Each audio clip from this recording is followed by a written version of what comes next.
¿Cómo va, gente? ¿Todo bien? ¿Se me escucha bien? Buenas. Me encanta porque tardé 3 minutos y me mandaron banda de mensajes. Me gusta que estén manijas.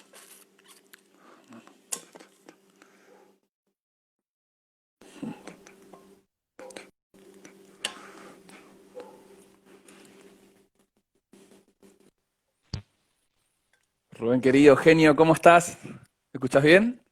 ¿Cómo va? ¿Todo bien, crack? Llegué 3 minutos tarde, perdón. No, no, yo porque como estoy, la verdad, pasado, digo, bueno, a ver cómo sigue esto, porque la verdad que no es lo mío, ¿viste? Así que estoy con lo justo ahí. Pasa algo y ya ¿Todo quedo bien? colgado, ¿no? No sé si soy Sí, sí, yo, no. ¿viste? Y la cantidad de personas que me escribieron recién, Iván, ¿qué pasa? Hoy no voy a charla. Sí, sí, tranquilo. Se me pasó el agua al mate, nada más. ¿Cómo estás llevando la cuarentena? Bien, bien, muy bien. ¿Cómo te pegó? No, bien, es una oportunidad para estudiar y trabajar más, porque te ahorra los viajes.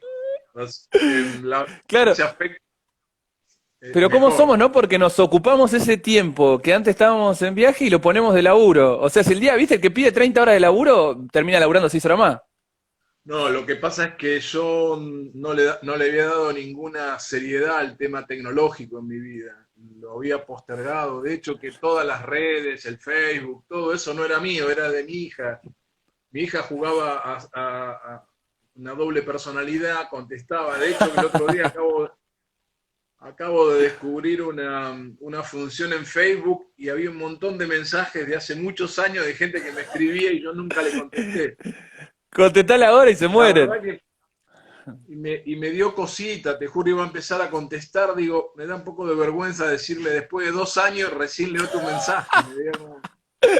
Así que la verdad que una cosa buena de la pandemia es que me instaló por lo menos en el tema, estoy un poco más cerca, entiendo algo más y me da menos ¿Sabés que vergüenza. Igual yo no tengo vergüenza cuando, de decir lo que no sé, así que está bien. cuando pensé en este grupo de charlas y demás, yo hace como un mes que estaba con esto, después paré, pensé mucho en vos, porque me influiste mucho en mi carrera, sobre todo en la licenciatura, me abriste la mente zarpado, pero dije, esta persona no puede tener redes, porque me acuerdo el celular con el que estabas hace no mucho tiempo. Quiero que cuentes a los que están escuchando el celular que tenías hace poco tiempo, no sé si lo renovaste. Sí, no, no, ahora ya soy una persona hasta normal, ¿no? Si no, no podría hacer esto, lo estoy haciendo con el celular. El celular ese no tenía ni esta posibilidad. No tenía WhatsApp porque el celular no tenía WhatsApp, no podía cargar la aplicación, imagínate lo que era. Es más, me lo Ni, compraron como una arqueología para poner en un museo de telefonía, así que... ni Viborita tenía ese celular. No, lo que me sorprendió es que la gente, cuando yo incorporé otro celular, la gente me hacía chistes en relación a algo que tiene que ver con los hábitos y las conductas, ¿no? Y los valores. Y me sugerían que tenía un segundo celular para como la doble vida, los amantes. Y eso al principio me molestaba y después, en realidad, más que de mí, hablaba del que me lo decía, obviamente. Pero me sorprendía la cantidad de personas, tanto hombres como mujeres, ¿no? No es un tema de género ahí. ¿Cómo leían esa doble, tener dos celulares en ese momento era este tipo tiene vida paralela? Entonces me sorprendió eso, en realidad, como lectura, ¿no? Me sorprendió. Bueno, eso que dijiste vos, que dijiste obviamente, no es obvio para muchos, vos porque haces siempre una mirada más, el tema de lo que dice uno habla más de uno que de quien lo está recibiendo, es clave, ¿no es cierto? Y eso se ve mucho. No Mirá, la solamente verdad es es que, clave, es lo que te protege de la mirada del otro asesina, porque si no te mata, ¿viste? No seguís. claro, tal Hay que cual, tener si mucho no te cuidado con enroscás. eso, ¿no? Claro. Mira, yo esta charla la voy a disfrutar un montón, me va a costar un montón darle un orden, pero hice un par de preguntitas y un par de anécdotas y un par de cositas, me anoté que vivencié con vos. Lo primero que me gustaría que describas para la gente, si bien igual no es muy técnica nunca mis entrevistas, es que nos digas una diferencia que a mí me marcó y me abrió la cabeza, que es entre grupo y equipo. ¿Qué diferencia hay? Rubén, ¿es lo mismo? ¿No? ¿Sí? ¿En qué se diferencian? Porque a mí me parece clave esa primera conceptualización. Una de las cosas que fui descubriendo a lo largo de ya 20 años trabajando con el tema, el otro día en una entrevista para la televisión, porque ahora, viste, soy un influencer, así que estoy en las redes explicando lo inexplicable. Me encontré diciendo algo que después me quedé pensando, le decía a un colega, le digo, cuando alguien no sabe lo que es, termina haciendo cualquier cosa. Y lo dije y me quedé, me impresioné yo mismo con la frase. Me quedé y la traigo de nuevo porque estoy impresionado con la idea. Esta idea de que si un ser humano no se construye, porque en definitiva nosotros es una de las cosas que tenemos que empezar a revisar, digamos, somos sujetos en construcción permanente. Por eso la necesidad de aprender no puede ser una carga, ni puede ser solamente el privilegio de la cursada en la universidad. Tiene que ser una actitud de vida, ¿sí? Es como cuando uno aborda la mañana y dice, bueno, ¿qué voy a aprender hoy? ¿O qué aprendí hoy al finalizar el día, ¿no? Había un lindo ejercicio en la época del arte que era llegar al final del día y pasar la película mental de todo lo que habías hecho. Y vos decís, ¿qué carajo tiene que ver esto que me está diciendo con lo de grupo y de equipo? Es que me parece que para poder entender esto que vos planteás, a mí me llevó años. Compartiéndola con Luis Erdosaín, él me confiesa en uno de los últimos años, porque esto lo terminé de armar mentalmente y lo voy mejorando año tras año, la idea de grupo a equipo como proceso, entendiendo al grupo como el lugar natural, naturalizado, porque no existen lugares naturales para nosotros, o sea, naturalizado por todos, quiere decir, es así. Claro. Esta cosa de pensar, cuando uno habla de lo natural es porque está dado, ¿sí? Es una mirada antropológica. Nosotros no tenemos nada que ver con la... Es una convención entre los que estamos acá. Claro, pero digo, nosotros no tenemos nada que ver con la naturaleza, porque de hecho cuando abordamos la naturaleza la transformamos por la sola presencia. ¿Viste? A mí siempre me gusta dar el ejemplo de cuando abordás una playa, te encontrás una piedra y un ser humano puede jugar con esa piedra, la transforma en un sapito para jugar en el agua, la transforma en una pelota y se pone a jugar, la usa como lápiz para dibujar en la arena. O sea, el ser humano no puede no darle una segunda vuelta simbólica a los elementos porque forma parte de su, digamos, de su construcción psíquica, darle sentido a las cosas que no tienen sentido para él. ¿Cómo le da sentido? Jugando. Entonces vos jugás transformando las cosas. Y ese aprendizaje te lleva a darte cuenta que cuando uno llega a la vida, llega a un grupo, no llega a cualquier cosa, si no, no sobrevive. ¿Está bien? Ahí digo lo del naturalizado. Entonces ahí se dan una serie de circunstancias que son lógicas del momento del grupo, pero que no tienen nada que ver con el equipo. Y durante años, siglos, se usó grupo y equipo, inclusive hoy ocurre en muchos De la misma lugares, forma. como sinónimos. Entonces eso es grave porque en el lenguaje vos estás encubriendo algo que tenés que desglosar y tenés que reconocer y aprender que hay un proceso de aprendizaje. Y yo muchas veces sospecho de este juego del lenguaje cuando te dicen, no, es lo mismo. Yo, algo me están escondiendo, ¿no? Entonces, digamos, ¿viste esta discusión que dan las mujeres y tienen razón cuando dicen, che, pará, ¿por qué no existe una palabra? Entonces hay toda una explicación técnica, no, porque ya el castellano resolvió. El castellano es un instrumento, fue un instrumento del machismo instalado de una manera bestial, de una manera animal, genocida, si vos me permitís el término. Y entonces cada vez que vos encontrás en el lenguaje estos encubrimientos, lo mejor que hay que hacer no es enojarse y empezar, viste, como a desarmarlo. Y seguramente cada vez que hagamos una charla y desarmemos alguna de estas cajitas misteriosas que el sistema extrañamente las tiene ocultas, la pregunta es por qué ellos sí, cuando digo ellos, lo que manejan el sistema, ellos saben claramente qué es el equipo y lo construyen, y de hecho que me contratan, por ejemplo, Claro. para autobombearme, no digo, me contratan para entrenarle sus equipos Pero cuando vengo del otro lado, cuando me voy a Acá es los lo mismo, es asentamientos, lo mismo. no, me voy al asentamiento, no, pero para los pobres no. ¿Cómo que para los pobres no? Si cuando Claro, yo voy a dar cursos en los asentamientos, lo que entienden más rápido y se apoderan más rápido son los pobres. Porque lo entienden así, ¿viste? A los 2 minutos, o nos organizamos o le cae somos la boletos. ficha. Claro, entonces dicen, muchacho, tiene razón este flaco. Boom. Entonces todo lo que me lleva en un lugar meses, ahí me lleva 3 clases, 3 encuentros, porque son mi carácter de clase, Sí. sino encuentros que Bueno, hago para ayudar, digamos.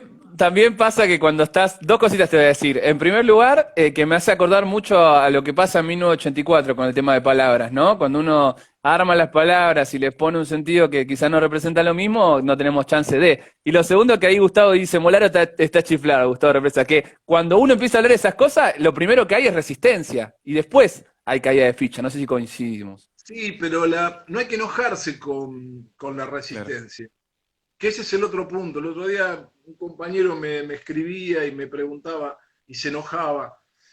Y en realidad la resistencia es inherente a la condición humana, es una manera de protegerse frente a lo nuevo. Entonces, si uno ya tiene este paradigma resuelto y puede convivir con sus miedos, tampoco va a tener miedo que le digan está chiflado, porque en realidad uno está chiflado para poder dar una discusión en algo tan, a ver cómo te ves, tan lábil y tan muy bien estructurado desde el sistema para, para que algunos puedan acceder y otros no.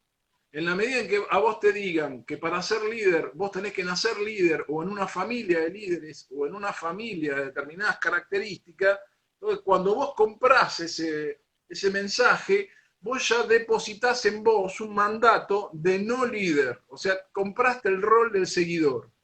Y digamos, no es ni bueno ni malo ser líder y seguidor, porque ambos se necesitan. Y lo más grave de esto es creer, aquel que nos impone este jueguito, insisto, que es un juego perverso, no es un juego de palabras, es un juego de disponibilidad para hacer. O sea, cuando yo me dispongo a preguntar, cuando yo me dejo llevar por la duda y cuando me permito que la contradicción aborde mis cosas sin temores, empiezo a entender mi liderazgo. Entonces digo, ¿por qué? Porque modifico al otro. El otro me modifica y yo lo modifico.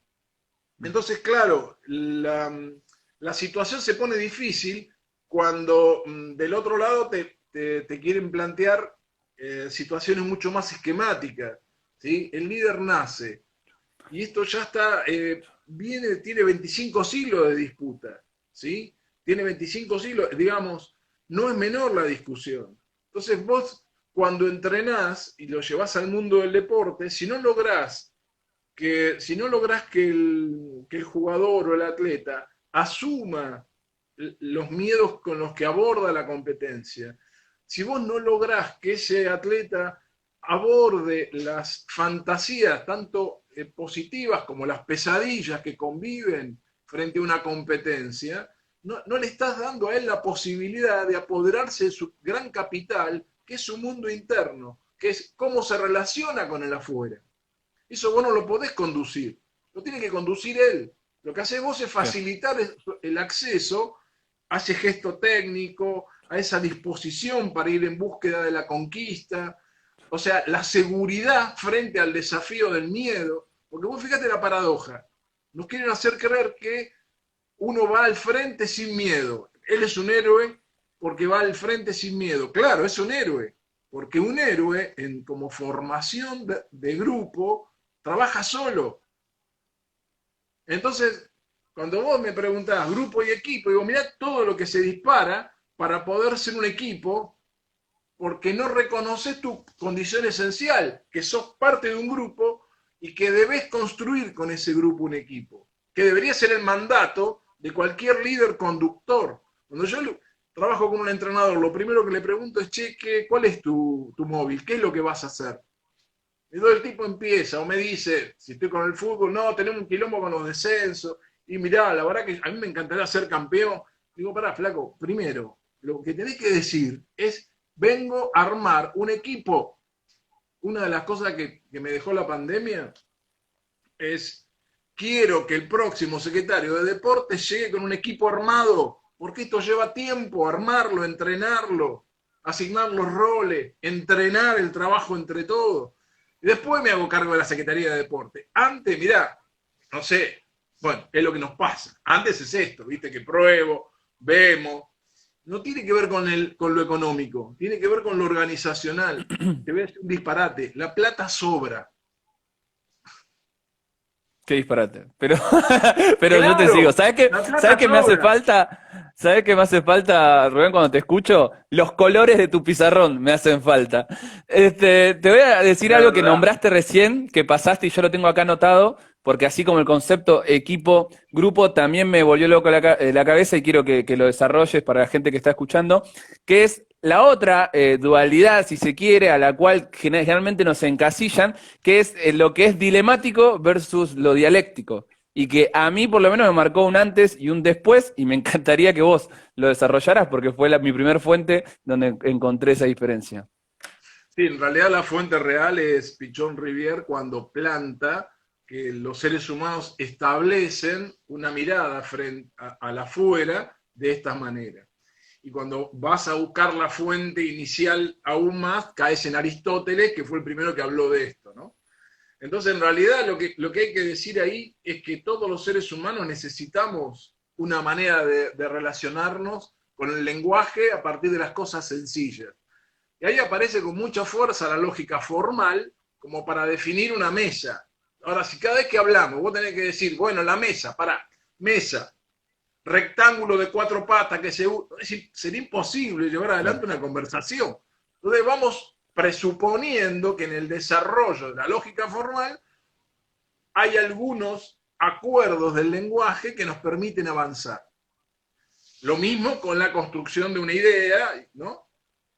Ahora, ¿qué pasa con eso? Cuando vos te apoderás de eso, que fue lo que hizo una institución muy fuerte como la Iglesia, se queda con una idea muy fuerte, que es, con esta manera de funcionar, yo digo lo que es, planto el dilema, y queda establecido una pareja, lo que es y lo que no es.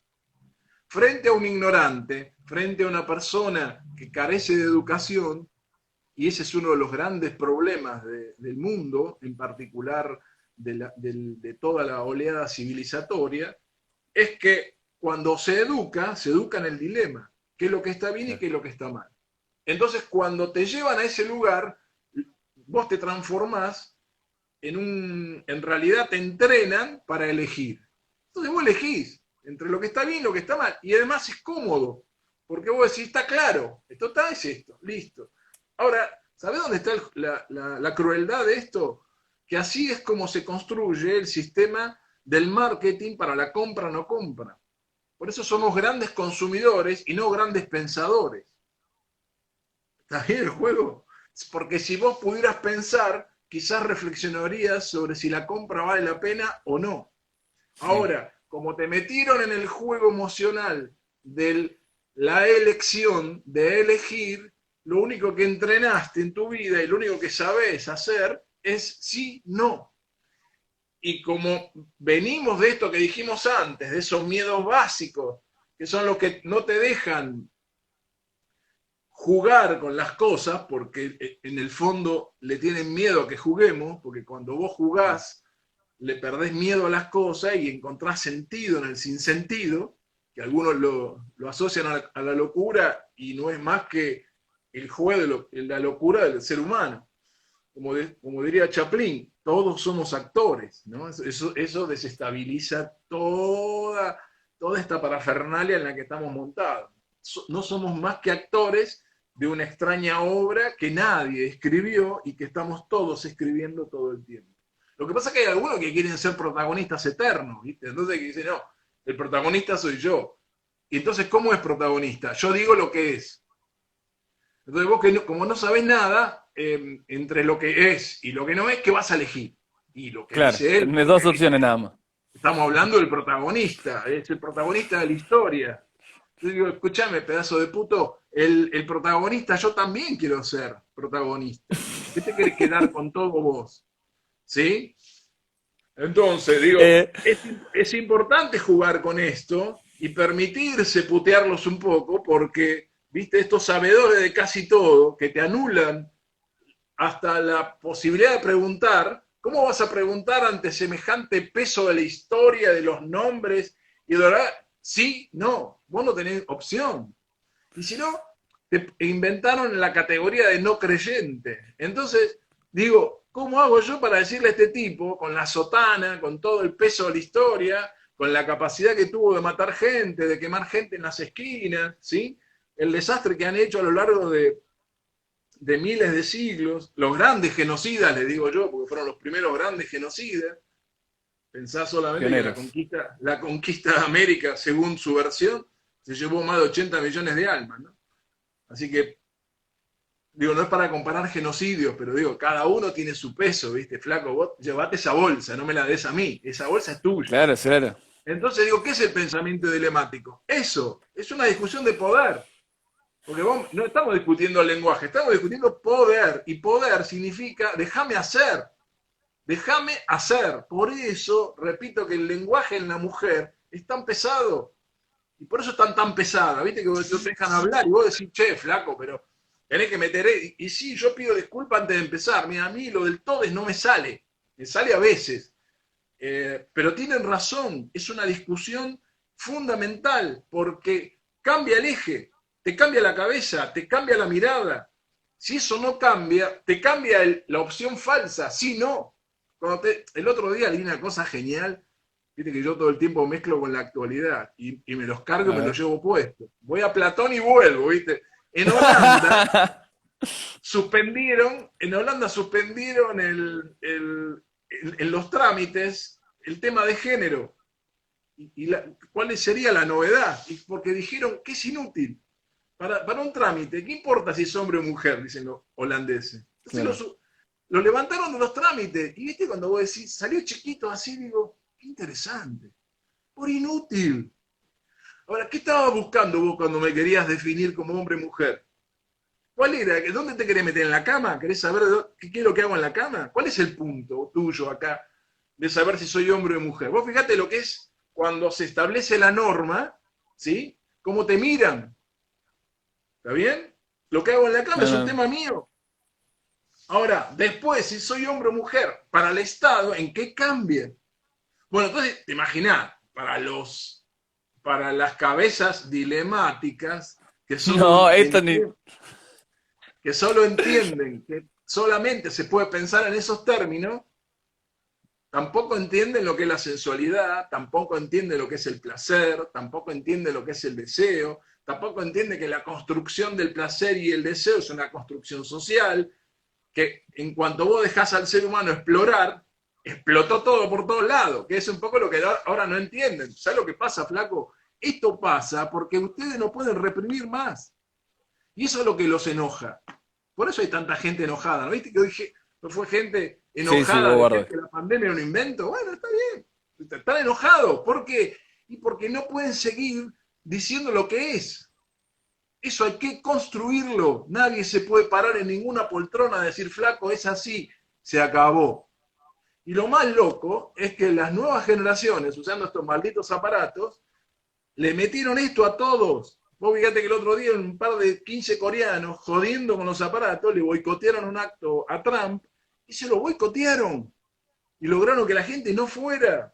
Y está aprobado, ¿viste? Entonces vos decís, pará, estamos en otra cosa, se viene una discusión que si no parece la represión típica de los neoconservadores que le tienen miedo a todo esto, porque le tienen miedo, esa es la palabra, terror, Sí.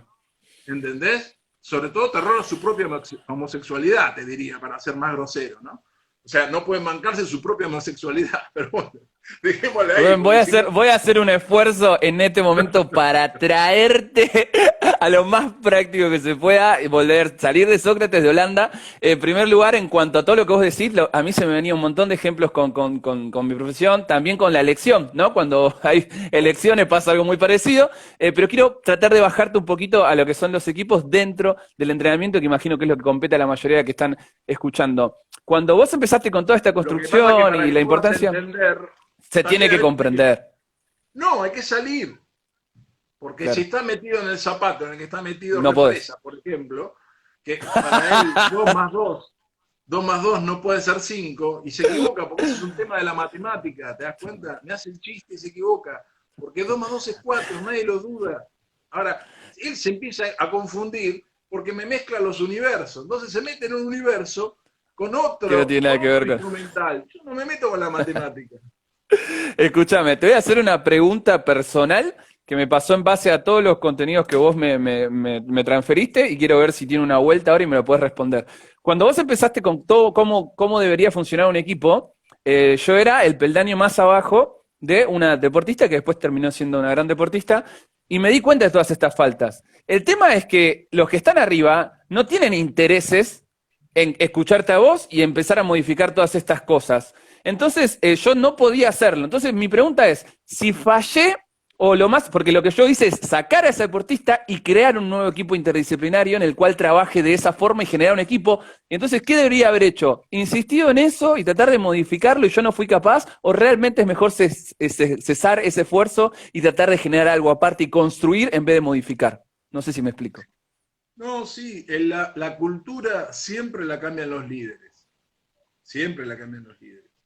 Y si un líder no quiere cambiar la cultura que los integrantes de la cultura le están pidiendo, por ejemplo, no puede escuchar, y una de las cosas más interesantes del pasaje de grupo a equipo es el cambio de lectura de situación del líder. Pero no solamente de situación, sino que el líder se tiene que ir moviendo, se tiene que ir corriendo. En la medida en que el líder va mostrándose flexible a los cambios que él mismo le va proponiendo al grupo, en un momento deja de ser el centro necesario, inicial de la atención, para pasar a darle espacio al trabajo grupal. Y después, por distintas técnicas, es la tarea la que pasa a ser un centro del trabajo grupal. Y después pasa a ser la situación. Vos fíjate, yo definí ya 4 situaciones, la inicial, la del trabajo de grupo por el grupo mismo, la del trabajo a través de la tarea y la del trabajo a través de la situación, en donde el líder rotó.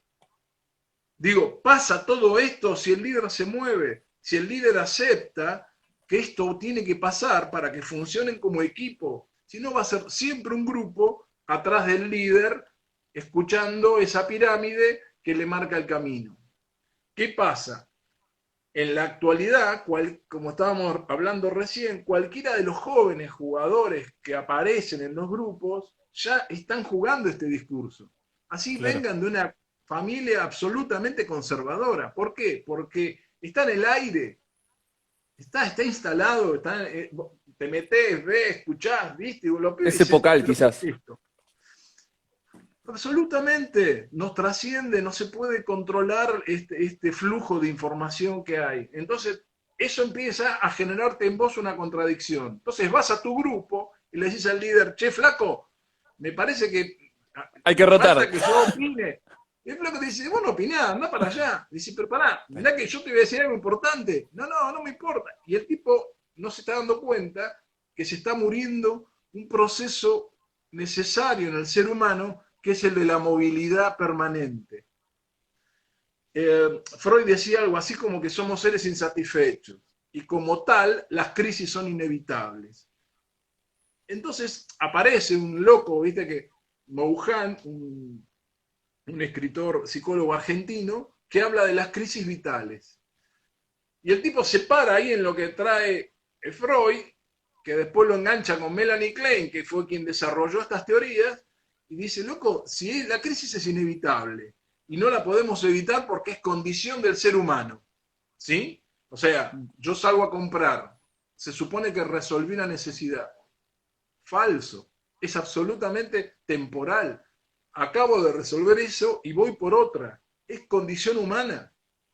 En el medio de la resistencia, o sea, no es que voy, compro y estoy feliz. Compro, estoy feliz, pero al mismo tiempo me digo, no alcanza. Nada te alcanza. No, por eso hay que trabajarlo esto, porque si no te agarra una ansiedad que te mete en una bicicleta o en una moto ya, digamos, lanzada en velocidad por la autopista que no la podés parar. Entonces vos tenés que reflexionar sobre esto, porque en eso es lo que somos. Máquinas deseantes, diría Deleuze. Máquinas deseantes. Si somos máquinas deseantes, flaco, guarda con lo que deseas porque no parás. Por eso te digo, por eso yo siempre digo algunas cosas, digo, mirá, la discusión de la droga es fácil, no hay que probar porque no podés volver. Una vez que entraste en el juego, no podés volver, no hay manera. Digo, no hay manera. Por un montón de situaciones que sería para otra charla, digo, la adicción se instala en el cuerpo y es después el cuerpo el productor y el que pide, el que desea eso. El cuerpo no es moral. ¿Entendés? Nosotros tenemos cuerpos morales. El cuerpo no se fija si sos hombre, mujer, como decía un amigo, si respira alcanza, ¿sí?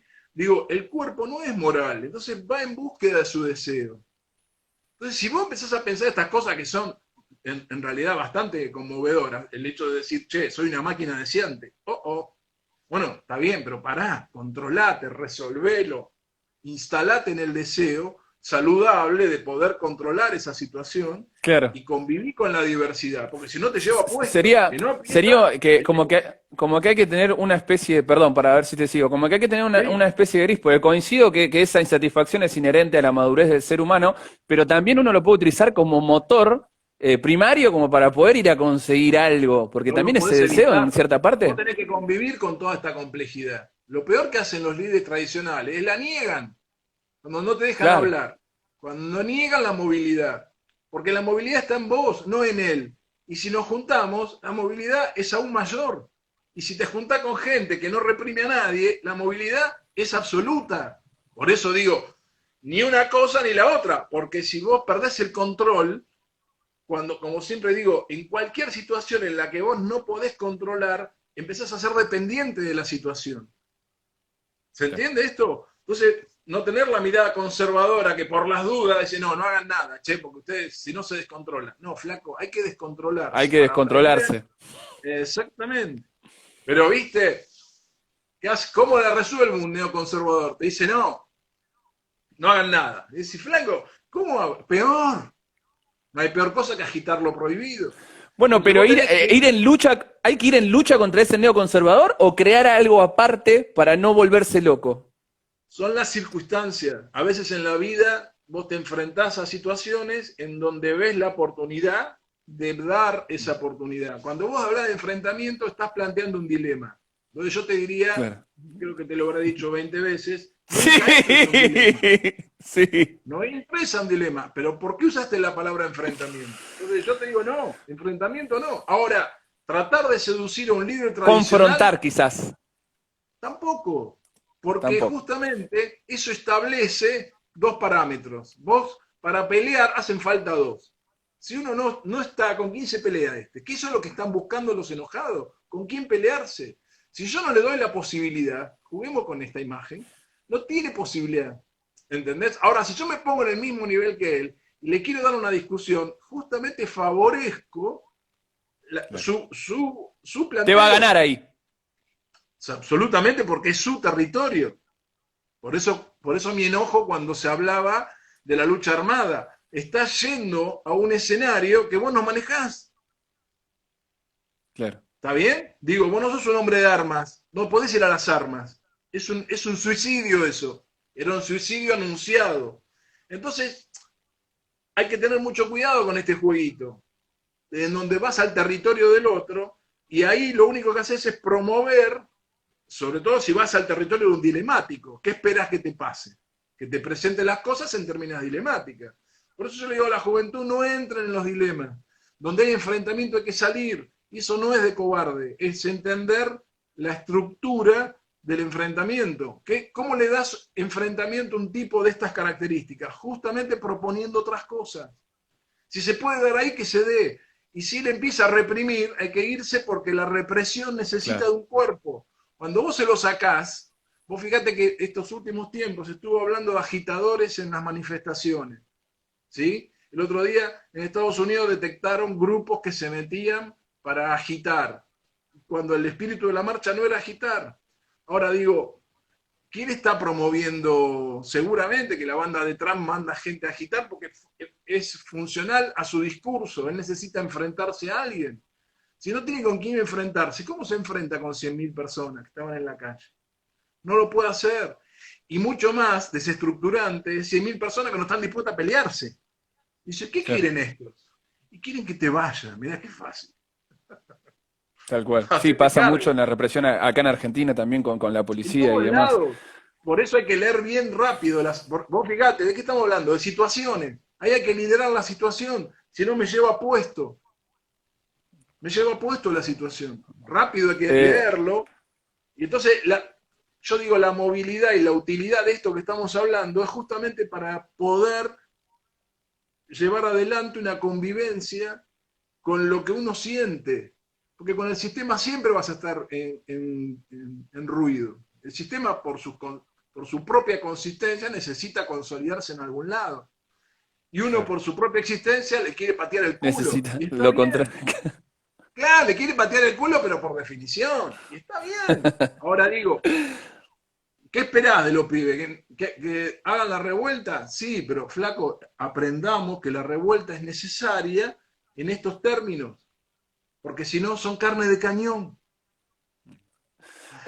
Bueno, Rubén, yo te sigo bárbaro porque te escuché durante 2 años y anoté 1.000 millones de puntos y eso que me dijiste lo dijiste recién, pero voy a tratar de bajar siempre algo práctico y concreto y conciso. En primer lugar, te quería decir esto de que hablamos mucho de líder y quizás todavía no lo conceptualizamos, así que por ahí estaría bueno y separarlo no quiero decir ninguna antónimo ni nada porque sé que no quiero entrar en esa. Y la otra pregunta personal que te quería hacer, así ya después te dejo hablar, es el tema de a la hora de intentar crear un equipo interdisciplinario o lo que sea para poder crear desde esas bases, ¿es mejor buscar la homogeneidad o buscar todo distinto para que se pueda complementar y se generen otras cosas, como hablaba el Topo recién el otro día? Bueno, la pregunta es un dilema. Hizo que hice un esfuerzo, ¿eh?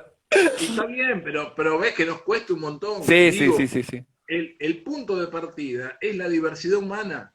La diversidad existe, no existe esa fantasía de la homogeneidad. A ver, decime de dónde carajo vas a sacar 4 tipos iguales. Ya está, listo, gracias. ¿Entendés? No hay ninguna posibilidad de ser homogéneo. ¿Qué fantasía de ser homogéneo? El otro día estoy trabajando con un plantel y el entrenador decía, yo quiero gente buena. Le digo, escúchame, no tenés que trabajar con gente buena. Tenés que aprender a conducir a la gente. Es otra cosa. Uno es bueno y también puede ser muy malo. Depende de la situación. Ahora, yo me puedo jugar por mis valores, pero en determinada situación, justamente peleándome por mis valores, puedo llegar a ser muy malo. Entonces digo, ojo con esto otra vez, ¿ves? Lo de lo bueno y lo malo. Un grupo homogéneo. No existe, somos interdisciplinarios por definición. Y en el deporte ni hablar. Decime qué grupo es homogéneo si cada puesto en un deporte colectivo son todos distintos. Un cuerpo técnico son todos distintos. Lo que pasa es que no se discute, no se habla de lo que corresponde, cómo liderar en la diversidad.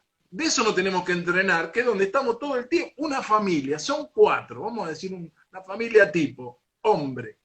Vamos, familia tipo, ¿no? Sí, Papá, hombre, mamá, mujer, 2 nenes. 2 nenes o nena y nene, para hacerla más Nene y nena. equilibrada. ¿Dónde está la homogeneidad? ¿Dónde está la homogeneidad? ¿Cómo vas a lograr homogeneidad en esas 4 personas que tienen historias distintas, relaciones con el mundo distintas? ¿Dónde está la homogeneidad? Si no, bueno, es una familia, la familia tipo, si vos querés. ¿Dónde está la homogeneidad? Lo interdisciplinario es condición humana. Es la primer definición que yo les doy a los que quieren sacar a pasear. Ahora me gustó la idea esta que se la robé a Nietzsche. Hay que sacar a bailar al líder que está en cada uno de nosotros. Hay que sacarlo a bailar, porque si se baila, uno se desestructura. Si ustedes me vieran bailar a mí, pero así, tranquilamente, se sorprenderían qué clase de bailarín soy. Pero ¿qué quiero decir con esto? Digo, esta idea de desestructurarse, fuera de la forma, ¿viste lo que es la danza moderna? ¿Viste?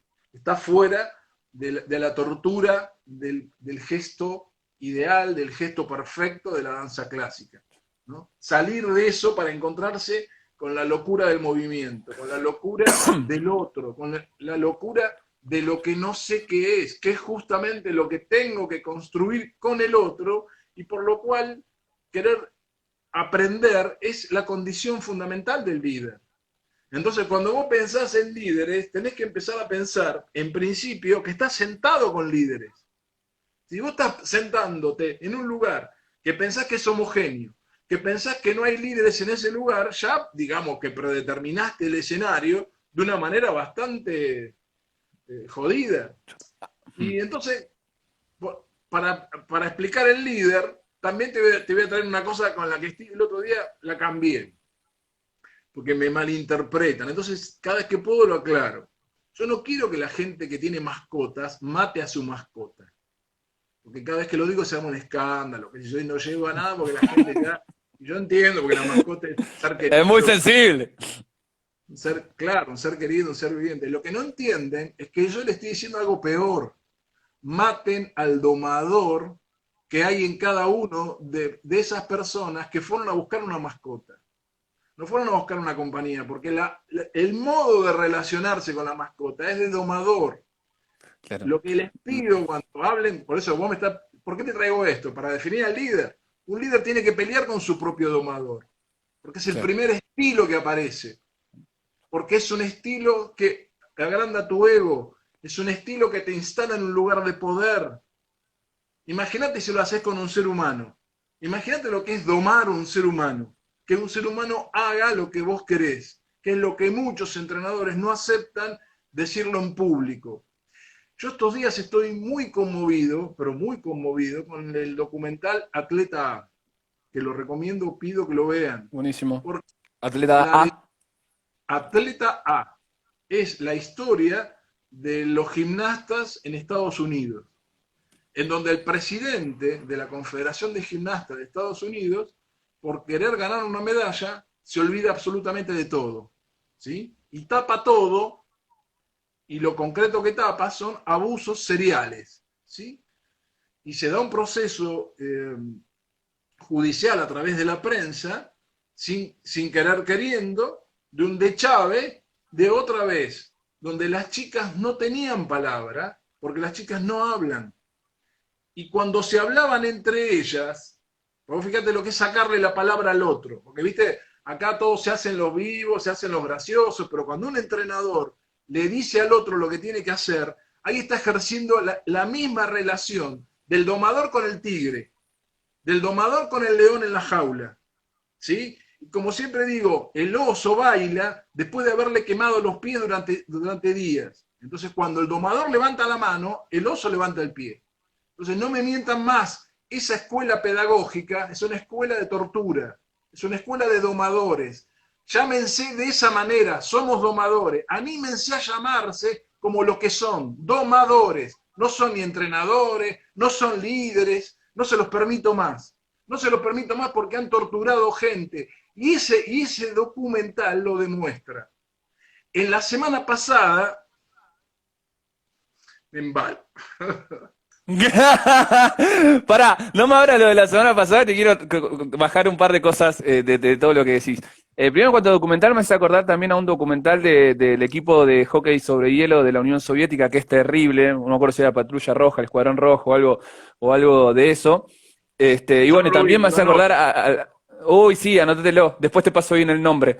Exactamente favor. esto, imagínate, la Unión Soviética no dejaban que vean a sus familias ni nada, a sus hijos cuando nacieron. Bueno, Sí, bueno, no, y es esto, y este concepto de domesticar, que me hace acordar hasta el Principito, ¿no? Y uno no se da cuenta y está metido en eso, y desde los dos lados, constantemente, porque cuando vas a la facu, yo veo eso constantemente, una educación formal en la universitaria olvídate, pero por pública. eso digo, pero si me quieren buscar los entrenadores, los busco ahí.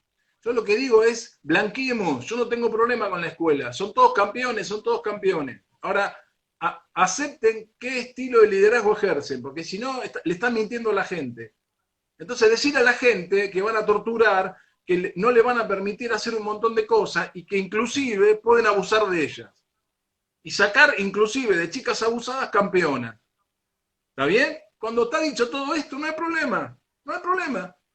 Ahora vamos a ver si sobrevivís 15 minutos después de esa frase. Claro. Y ahí es donde yo te digo, ¿por qué el lenguaje no opera? ¿Por qué no lo ponen en palabras? Porque son unos estafadores. Se presentan como entrenadores, campeones todos, ¿eh? Están todos en la lista, ¿eh? No se salva nadie ahí, ¿eh? Por eso te imaginas que cada vez me quedan menos amigos en este juego. Pero Excelente. en, en Cerrame la idea, Rubén. la semana pasada se suicidó una chica coreana por la misma situación. La chica denuncia, denuncia, denuncia, y todos los próceres del deporte coreano Callan. no le dieron pelota. La piba, como no le dieron importancia a lo que denunciaba, porque ella, ¿quién es? Lo vas a ver en el documental. Su entrenadora le dice, estás diciendo algo que no pasó. Ella le dice a la piba lo que no pasó. Una locura. Bueno, así es como entrenamos a los pibes. Entonces digo, vamos a parar con esto de una vez por todas. Y eso no es el alto rendimiento. Eso no es el alto rendimiento. Porque otra vez, y me encanta el documental, porque la piba que lo denuncia fue campeona y tiene una relación de placer con el esfuerzo que significa ser campeón, que no es ninguna joda. Y hace falta excelencia y rigor, pero no tortura, no abuso, no maltrato. El otro día discuto en público con Laura Martinelli, entrenadora de La Pareto, y me confiesa que participó de escenas inconfesables, así lo dijo ella en público el otro día en una charla, con un entrenador cubano, famoso, campeón, que bueno, viste, decía, era de un rigor. Le digo, escúchame, Lau, eso no es rigor, eso no es rigor, digamos cómo es, porque si no, no la terminamos más con esto. Y por otro lado, también digo, ¿cuántos quedaron afuera? ¿Cuántos quedaron afuera? ¿Cuántos llegan? Me dicen, bueno, a ver, ¿cuántos campeones sacaste vos? Y yo se le invierto la pregunta, porque como es un dilema la respuesta, Claro. ¿cuántos campeones sacaste vos? Digo, ¿cuántos no sacaste vos? ¿Cuántos te quedaron afuera? Pero antes de empezar a jugar con este dilema, decime vos qué es lo que haces. Cuando vos asumís tu domador, con domadores yo no discuto. Entonces ya viste y terminó. Yo con domadores no discuto. ¿Y por qué? Y porque es un domador. Y un domador, como un consumidor, doma, consume siempre. ¿Entendés? Ambos especulan. Su condición es la especulación, es la orden, es el mandato. No hay espacio para este intercambio, ¿entendés, Leo? Y Iván, si no hay ninguna posibilidad, si es un domador. Entonces yo te leo domador, vos te confesás domador, bueno, mucho gusto, está No hay, todo no, bien. no hay ¿Qué estamos posibilidad de hablando? dialéctica. ¿Sabés que jugando un poco con esto de que no, porque no existen esas estructuras y demás, puede ser que en muchos equipos interdisciplinarios, si yo quiero decirle al entrenador de boxeo, mira, me parece que podría pelear un poquitito más agachado, con centro de gravedad abajo, y esta frase armada de vos dedicate a lo tuyo, o sea, como que tira abajo el intrusismo, porque todos podríamos opinar desde donde estamos y aportar y equivocarnos de última, pero no podríamos tener todas las mismas voces o ciertos parámetros no podríamos meternos y respetar el nivel académico, estudio, lo que sea de la otra persona. Pero esa es otro planteo dilemático, pero bienvenido sea. Porque Pero lo agarré para que vos le saque jugo. no, pero ¿por qué lo digo? Lo digo porque, a ver, no está mal el saber, yo no estoy negando el saber. Lo que pasa es que el otro cuando pregunta, lo que trata de hacer es entenderlo. Claro. Digo, cuando el otro se apodera y lo da vuelta y lo dice mal y lo acomoda peor, ese saber, en realidad, ese proceso que está generando el otro o los otros, es tratando de entenderlo. ¿Entendés? Yo no le puedo permitir a alguien que no me deje hacer eso. Lo que pasa es que se lo hemos permitido. Y lo que está pasando ahora, y eso un poco me revela, que los pibes no saben por qué, pero le dicen que no, ahí está, ahí se instalan en el mismo lugar. Entonces, dar una pelea despareja, porque el otro tiene más capacidad para reprimir, porque el otro tiene voluntad de reprimir. Vos no, entonces es jodido cuando vos te querés pelear con un tipo y él tiene ganas de pegar, y vos no. Es otra pelea. Ahora, si yo no me instalo en el fervor de pelear, la pelea es despareja, porque la piña de él viene de un lugar de odio, de bronca, de instalación de poder, que yo no la tengo. Entonces yo no le puedo dar la pelea ahí. ¿Se entiende? Y esto es lo que pasa cuando se plantean discusiones en estos términos. Entonces, el saber está, ¿cómo no va a estar? La planificación que pueda presentar un profe sencilla en un entrenamiento basada en un saber, está como que no. Lo que estoy discutiendo es qué hacemos con ese saber, ¿Cómo hago yo, que no lo sé, para apoderármelo?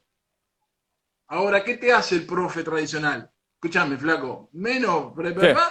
y a correr. ¿Cuánto? Haceme caso.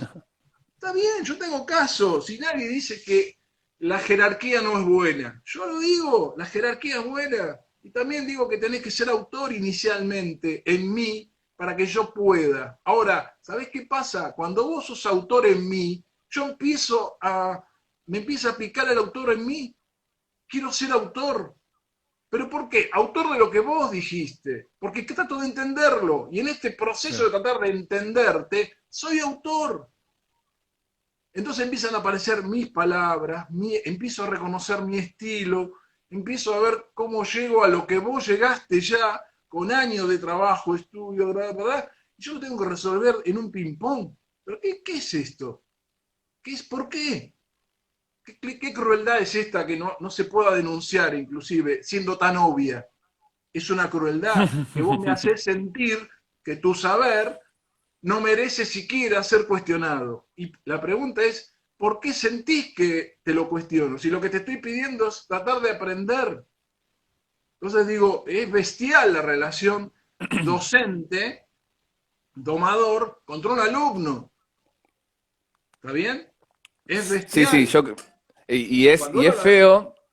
Yo, perdón que te interrumpa, pero no, a mí me dale. abriste la cabeza y es un despertar y te encontrás en un lugar donde, no sé si hay alguno conectado que haya cursado conmigo en la facultad, en donde te empezás a sentir incómodo y angustiante porque ves eso y no tenés ninguna posibilidad como alumno de poder generar ese intercambio con el docente en esa institución. Entonces esa represión que sentís no hace que más que empieces a alejarte. Y es triste. O sea, celebro terriblemente que vos tengas un cargo en un lugar tan importante de docente, pero lamentablemente no son no son más, o sea, son los menos.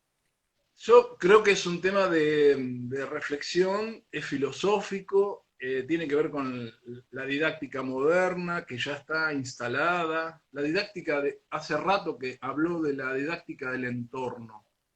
¿Sí? Entonces, cuando vos estudiás estrategias pedagógicas, te encontrás con que la didáctica del entorno es la didáctica del entorno, Iván. ¿Y qué es la didáctica? Esto, el teléfono, la compu. Ahora voy a un examen y tengo que memorizar. Pero vos decís, flaco, ¿y la didáctica del entorno? ¿Qué pasó con vos? Ya fue. A ver, aceptalo. Ah, no, no, no. Pero ¿cómo va a venir? Me dicen algunos colegas, ¿cómo va a venir con la computadora y con los escritos? Le digo, sí, si no estudió, si no sabe del tema, no puede ir a buscar nada.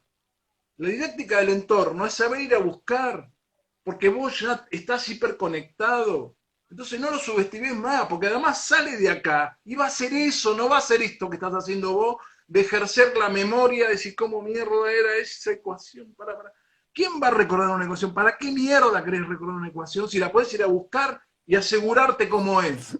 Además, como Es yo le como que digo, decía, no, ¿para qué memorizamos la tabla periódica si un chabón se rompió el orto para que esté ahí para que vos puedas acudir a claro, ello? pero antes no había acceso, entonces era Claro, saludable antes tenía memorizarla. sentido. Claro. Exacto, pero entonces por eso te digo que los nuevos no son pensadores de la didáctica, alertan sobre la pedagogía del entorno porque no tiene sentido no usar el entorno. Eso es lo que dicen los tipos, básicamente. En 3, 4 libros que hay de eso que me tuve que morfar para entender el fenómeno. Digo, ¿y cuál es el fenómeno? Es aceptar que en esta diversidad también te puede dar vuelta y preguntarle al compañero, ¿por qué no? Ah, porque si no sabe, ¿por qué le va a preguntar? Pero ¿quién dijo que de ese tema tiene que saber todo? Pero si lo que va a importar es cómo toma el tema y cómo lo relaciona. Y yo te puedo asegurar que cuando un tipo se acostumbra a hacer ese funcionamiento, no se lo olvida más. Claro. Porque el tipo empezó a hacer funcionar las distintas fuentes. Entonces, cuando alguien empieza a jugar con las distintas fuentes, entiende que el saber es eso, es una construcción permanente. Y que quizás hay un momento en donde tiene que ir a confirmar ese dato y lo puede ir a confirmar. ¿Cuál es el problema? Claro, Y decir no sé. también, ¿eh? Bueno, Poder decir no sé. Claro. pero ¿quién dice no sé en esta sociedad? ¿Quién No, dice no fue un sé sin poco, por eso. costo? Bueno, pero por eso, digo, ¿quién dice no sé sin costo? Bueno, pero estás en un examen. Pero ¿quién dijo que un examen no es un acto educativo? Claro. ¿Quién dijo?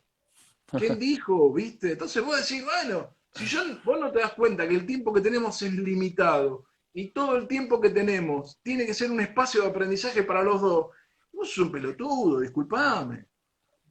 Porque que yo Bueno, te repita a vos tus textos, tus frases, tu fórmula, y eso te pone conforme, ¿sí? Y bueno, sos un pelotudo, está bien, con un pelotudo, ¿qué vas a hacer? Está todo bien. Ahora digo, cuando vos empezás a pensar y a ver cómo la gente construye saber afuera, te das cuenta por qué los académicos se autojustifican entre sí. Porque no pueden salir de la cáscara, claro, porque es la única manera pareciera de cobrar sentido. Entonces no se es resguardan. así, no es así. Tu saber es valioso, es necesario. Lo que pasa es que hay que sacarlo de la cajita. Le tienen miedo a sacarlo de la cajita. O lo que es peor, ¿viste? Usan su saber para regodearse con términos raros, con frases extrañas, ¿viste? Y no lo pueden bajar a Y la no sirve de tierra, nada. a un caso. Rubén, ¿sabés que la tiranía esta sigue hasta inclusive en el Instagram, donde solo tenemos una hora para charlar? En primer lugar, quería agradecerte y decirte que realmente si hay alguien que alguna vez tomó algún curso mío y me escuchó la parte docente, te puedo jurar que yo pregono todo lo que vos nos pasaste, la duda, los que construyen saberes y todo eso, realmente, por lo menos a mí, me marcaste y generaste ese cambio.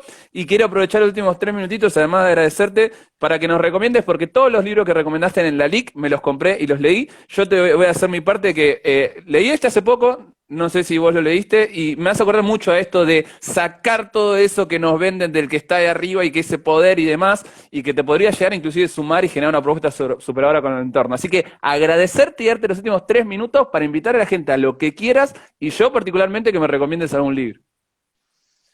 Mira, un libro que quizás ya lo recomendé, pero me parece que es fundamental. Uno es El hombre mediocre de José Ingenieros. El otro es Anotado. El arte de amar de Erich Fromm. Digo, Sí. cualquiera de esos dos, el primero, igual que el de las onceras Tu gran charla del argentinas, amor en la licenciatura, me acuerdo. sí, vos sabés que me la reclaman y cada vez estoy Sí. más complicado. Bueno, el texto de Huizinga sobre el juego hay que leerlo. Todo el tipo que esté en el deporte tiene que leer ese texto. Porque, bueno, es el texto de recuperar el juego. Si no recuperamos el concepto de juego, me parece que estamos en el horno, estamos perdidos. Y básicamente la invitación a seguir no permitiéndole a nadie que no te deje pensar, que no te deje cuestionar, que no te deje respetar tus tiempos, que no te deje ir en búsqueda de un saber que no sabes, que te ayude, que te facilite los caminos, y bueno, un poco eso, ¿viste? Y tratar de juntarse con la gente que tenga tiempo, porque el tipo que no tiene tiempo, que está apurado, no va a tener tiempo para esto, ¿viste? Entonces, como no tiene tiempo para esto, no te va a dejar, y si no te deja, te va a reprimir. Lo que es peor, hay algunos que te reprimen con buena onda. Entonces, ¿viste? Ya creo que la vida, claro, la vida Bueno, es Rubén, corta. da paz escucharte. Espero que ahora, por lo menos los que me conocen, saben de dónde viene mi locura. Te agradezco un montón. Voy a seguir de esta forma, aunque me gane enemigos y me frustre en todos lados y me pelee. Pero bueno, es un placer escucharte. Te mando un abrazo grande. Te quedan 1 minuto, si te querés pedir a la gente. No, la verdad que no sé por qué. Una cosa que te quería pedir, que en el flyer que vos haces, vas tachando con verde la gente que ya Sí, pasó. Corré la sí. tachada esa porque parece que fue una lista mafiosa de gente que eliminaste. Digo, es un tema de mensaje visual, ¿viste? Por Bueno, favor, mañana ya que vas a ver que voy a hacer algo con eso entonces. por Voy a favor, tomarlo. cuando me toca a mí la tachada, no me gustaría No ver, queda. no me quiero ver Listo. tachado. Le voy a dar un Básicamente, giro en tu honor. Abrazo, genio. Gracias a gracias, todos un los que estuvieron abrazo. conectados. Hasta luego.